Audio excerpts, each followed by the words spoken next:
In September 2025, Lives Through Friends hosted the third Summer Institute at the Butterfly Garden in Cheltenham, where families, advocates and community builders came together to rethink how we value care, share stories of belonging and imagine more caring communities. One thing that's unique about this gathering is that people come from all kinds of places around the globe, from Ireland and England and Canada and USA and other places.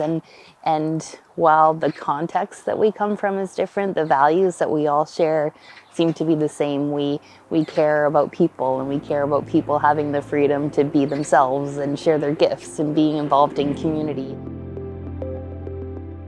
Where the journey's landing now, after meeting and sort of formulating ideas, and then last year just getting a little bit more cemented in those ideas, this year we're hearing stories. That's really what's striking me about our gathering at this juncture, at this point.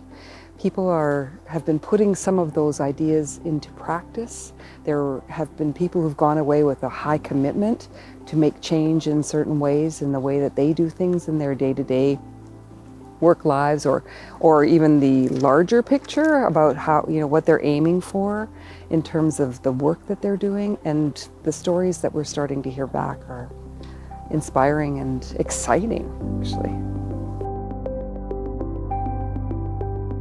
Telling stories is the natural way that we communicate.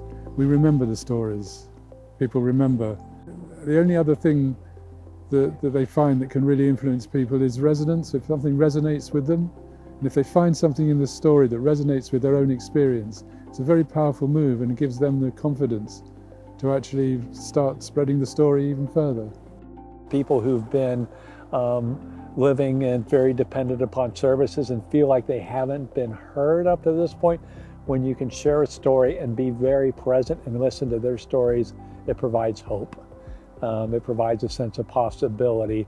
When you're at someone's kitchen table, listening to their story and sharing a story back, that all of a sudden it just opens up a sense of possibility, even if you might not have done anything other than just been present with each other and shared each other's stories.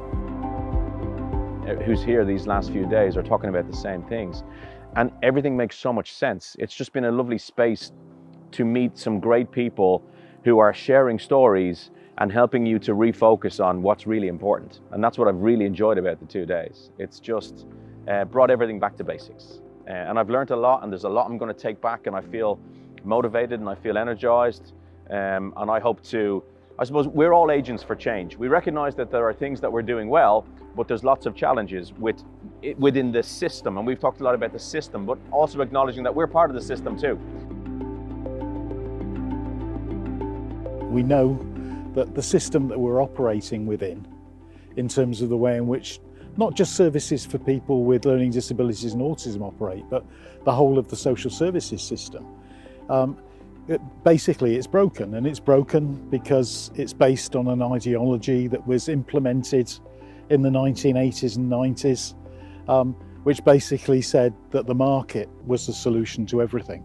Care systems, particularly in the UK, but actually it's pretty global or Western phenomenon, have emerged really out of institutional histories. So there are these chronic problems that are to do with the legacy of the institution and the way in which, really the kind of patronising and controlling way in which we treat people with disabilities, the way we try and push away old age and frailty. So there are these kind of long-term problems really that we haven't dealt with from the 19th century. The barriers I'm facing on a daily basis is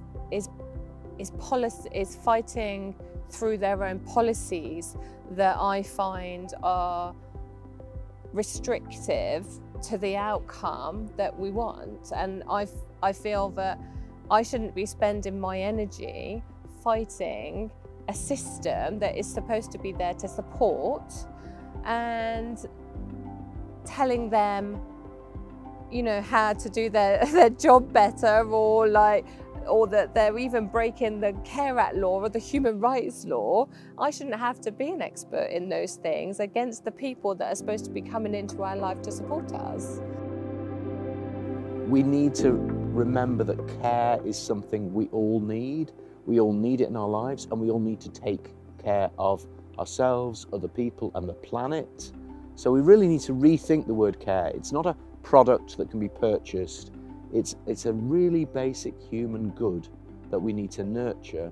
And there's something disempowering about being offered a menu of services that you can tick from, none of which actually do the thing that you want. Sometimes they might, sometimes it might be just the right thing. And that's great. But if you've arrived at that through a discussion of actually what you need, that's a completely different thing. We're always looking for value for money. So to, I suppose, describe value for money, you have to have something to measure. So we're constantly measuring things, but we're losing the focus on actually what it is we signed up for in the first place, which is supporting people to be the best versions of themselves. So we're almost forgetting about the community.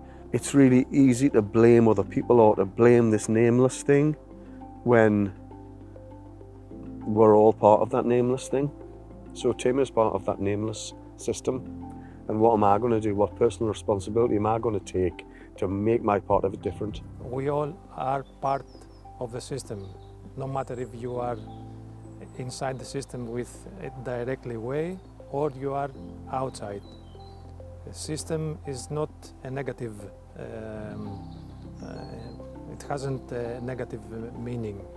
System is a complex of individuals, of politicians, of people, so it's a mixture of. The people that build the systems are not the people that's actually working with them. If you took a group of people from that tent now, they could build a far better system that would actually work because they know what is needed. I just happened upon this event and knew I needed to be here because I wanted to be around forward-thinking people and people that felt like I did and wanted to do better and be better and create a better world. An important part of this gathering is people coming together to share how things are going for them, to talk about what's on their mind, what work they're wanting to do, and be with other people who share the same values and the same passions. People come from all different contexts in their own personal lives and their work. And when we come here, we find that there's these core values that draw us all together.